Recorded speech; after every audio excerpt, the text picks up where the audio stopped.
Hi everyone, I hope you're all well. Welcome to Tuesday's maths lesson. We are going to do a subtraction starter for this lesson. So we've paused the video now if you would like to have a go at the starter and then have a go at it together. If you want to go have a go at it together, then just watch the video now as I go through them. So we've got 20 subtract 6. So 20 subtract 6 is equal to 14. And we've got 200 subtract 60. 200 subtract 60. Now, if I know that 20 subtract 6 is equal to 14, then I know that 200 subtract 60 is going to be equal to 140. Because I have the additional 0 here that has made the 20 200, and I've got the other 0 here that has made 6 60. So I know my answer is going to have a 0 in it. Now we have got 896 subtract 342. So let's start with our ones. So 6 subtract 2 is equal to 4. Then we'll go on to our tens. So 90 subtract 40. Now we could do 9 subtract 4 because that's a little bit easier, but just remember that we are in the tens column. So 9 subtract 4 is equal to 5. So that would be 50. So let's put a 5 for the 50 in our tens column. And 8 subtract 3, which is equal to 5. So our answer is 554. And then for our other subtraction question, we've got 465 subtract 179.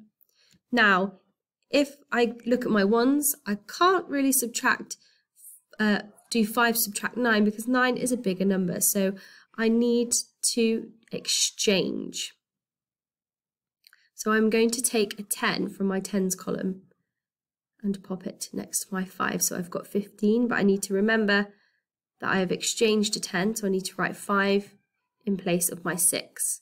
So 15 subtract 9 is equal to 6. So I'm going to write that in my ones column.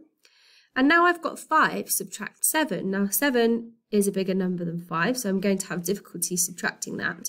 But I've got 50, it's actually 50 subtract 70. So I need to exchange again. So I'm going to go to my hundreds column and I'm going to exchange and take that over to my tens column.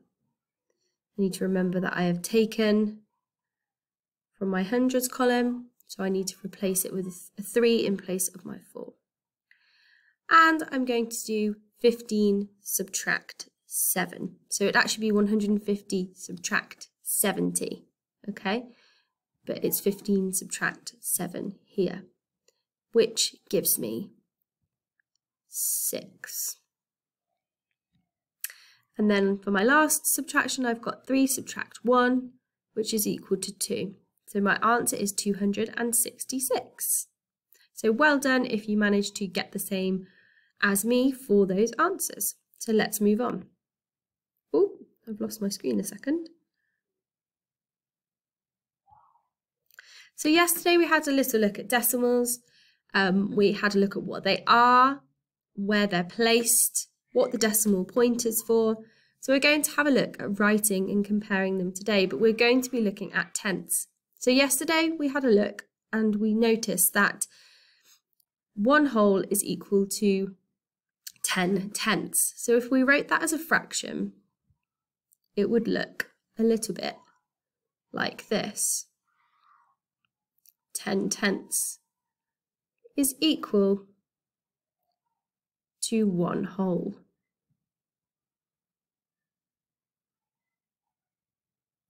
And we're going to use that knowledge when we're comparing the decimals here. So we're going to write these representations, these tenths as decimals first, and then we're going to compare them.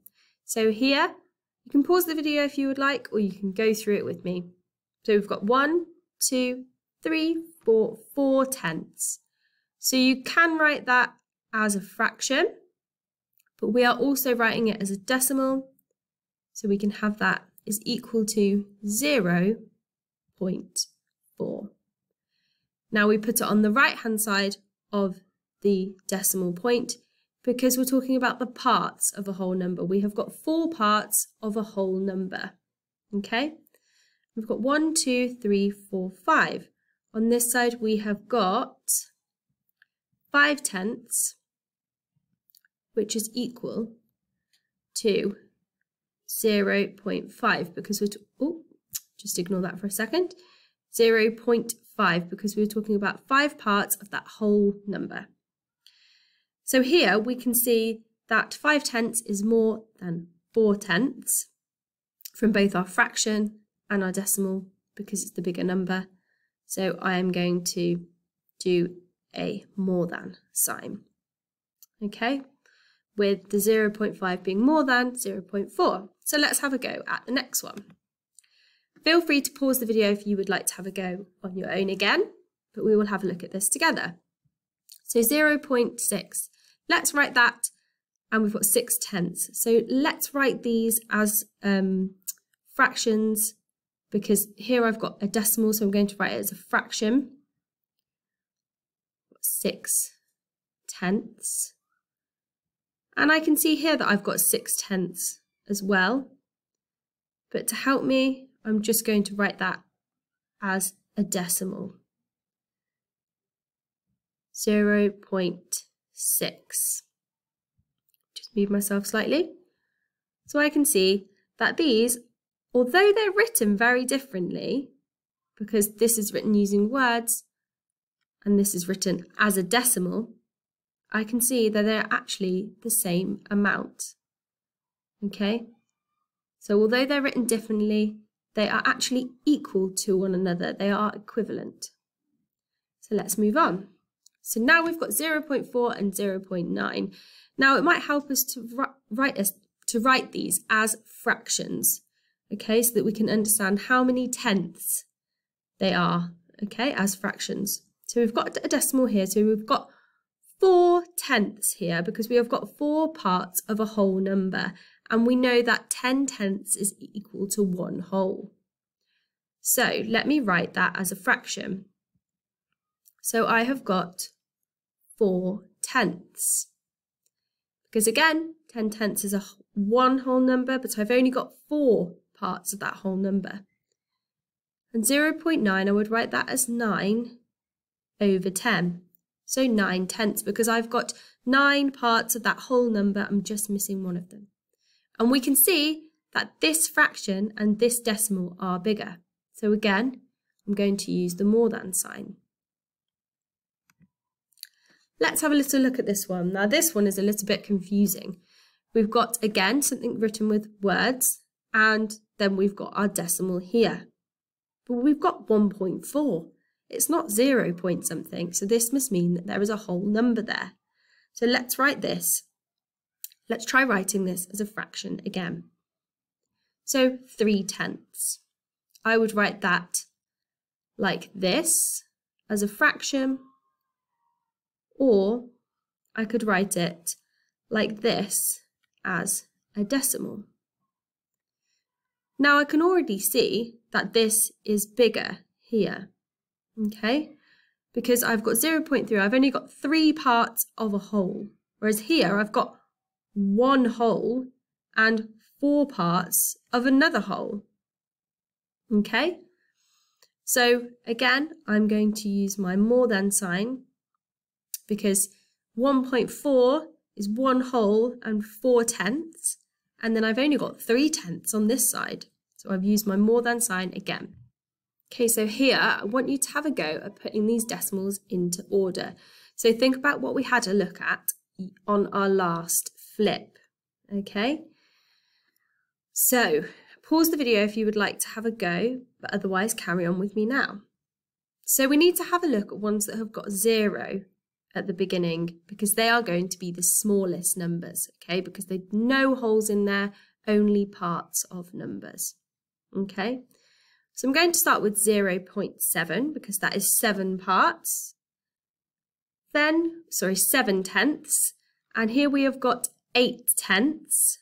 Now we have got these two numbers here. Now they've both got one whole number. They've got 1, so they've got 10/10 in each of them. But here I can see that we have got 1 whole and 5/10, and we've got 1 whole and 6/10. So that one is going to follow. Now, Pete says that 1.6 is larger than 0.6. Is Pete correct? And can you explain your answer? So pause the video again if you would like to have a go. Okay, so first thing we need to have a look at here, so we need to have a look at how many tenths there are in the number we're looking at. So we can see that in this one we have got 1 whole, I've just got rid of the decimal point, and 6/10, and here we have got just 6/10. So Pete is in fact correct, okay? Because 1 point, oh gosh, let me just rub that out. Because 1.6 is equal to 10/10, and, oh, actually I wouldn't write it as that. I would write it like this, because 1/6 is equal to 1 whole and 6/10,